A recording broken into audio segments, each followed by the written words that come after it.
Alright, so we are finally on episode 4 of my dunk journey. By recording and rewatching the footage in this video, I'd probably say that these past 2 weeks I saw the least amount of gains within my vertical jump. However, I didn't really get the chance to go out and dunk often because the weather was all over the place these past couple of weeks. So in my vertical jumping program, I'm currently finishing the second month of the explosive jumping phase, and I'm about to head into the plyometric phase. I was pretty much stuck doing this phase in the basement most of the week because it was raining consistently, but I usually do these workouts outside. I feel like the more I did these workouts, they became a lot easier, but there were some specific exercises within this phase that made me feel very fatigued. In these clips, you can see me working on my max touches, and this includes jumping off 1 foot and 2 feet. This specific exercise alone allowed me to jump way higher off 1 foot because it allowed me to practice my technique and mechanics. I've measured my basement ceiling before, and it's a bit higher than 10 feet, but not by much. A lot of the exercises within this phase were isometric exercises, while some did work on my explosive jumping. I'd say that the weakest muscle within my legs before I started doing a vertical jumping program was definitely my hamstrings, because before I started training consistently, my hamstrings would always tighten up all the time.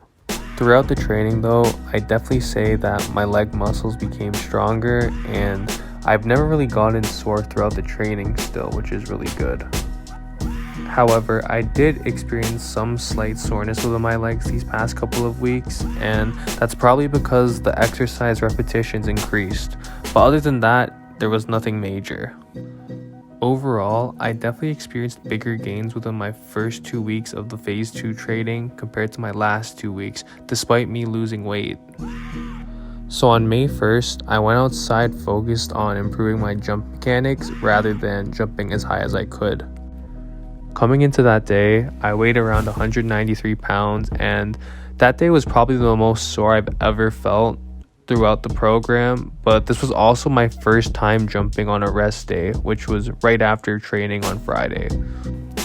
I was primarily focused on making small changes to my 2-foot jump approach, which for me is right-left, trying to dunk, because I noticed that in my older videos, I wouldn't plant my feet in an optimal position to jump high.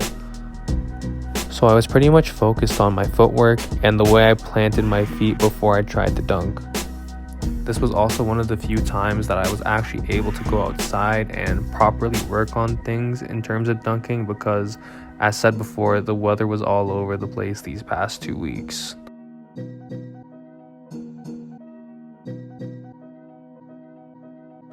So on the current day, which is May 8th, the saran wrap was removed from my local basketball net, and I went out and actually tried to dunk on this net. This is almost exactly a month apart from the first couple of times I tried to dunk on this net, which was before I started my second month of vertical training. Coming into the day, I was the lightest I've ever weighed since I started tracking myself at the beginning of April, and I came in weighing at 190.7 pounds. For reference, I've measured this rim, and it's an inch taller than the rim I was trying to dunk on in my previous video. It wasn't too cold when I was trying to dunk today, but it was definitely windy, so I started off trying to dunk off the dribble first. I'd say today was definitely a reality check for me though, because it shows me how close I am to dunking, yet how far I am away from actually dunking too. This was probably the longest I ever stayed out trying to dunk as well, because I wanted it really badly, but I also didn't want to overwork myself because it is a rest day.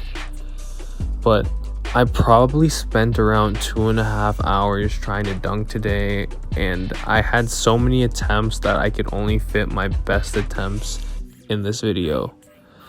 I had some even closer attempts off camera, but they were off camera and I'm not Flight Reacts. It was so bad today that I ended up hurting my finger as well, and I've never hurted a finger trying to dunk before.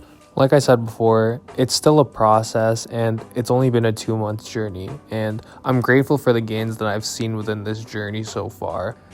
It takes some people years of training to dunk, and the fact that I've seen gains this quickly in this short of a time period just makes me want to work even harder.